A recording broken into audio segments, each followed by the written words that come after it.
అమ్మకో నాయనకో జ్వరం వస్తే ఫోన్ చేసి అమ్మ మాత్ర వేసుకున్నావా, నాన్న టానిక్ తాగినవా, ఇప్పుడు ఎట్లుంది పానం, డాక్టర్ దగ్గరికి మళ్ళీ పోయినవా అని అడిగేటోళ్ళు ఈ రోజులనైతే తక్కువ అంటే తక్కువలా.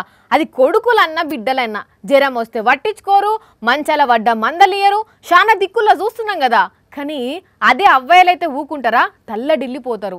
ఇంతకు వార్త ఏందంటే, జబ్బున పడ్డ కొడుకు జల్దిగా కోలుకోవాలి, ఆరోగ్యం మెరుగయి అందరిలో తిరగాలి, అమ్మా తల్లి నా కొడుకు పానాన్ని నీ చేతిలో పెడుతున్నా నువ్వే రక్షించు అని బగబగ మండే ఎండలను సైతం లెక్క చేయకుండా అది మళ్ళీ మిట్ట మధ్యాహ్నం పూట గుడిమెట్ల మీద పొర్లు దండాలు పెట్టిండు కన్న తండ్రి.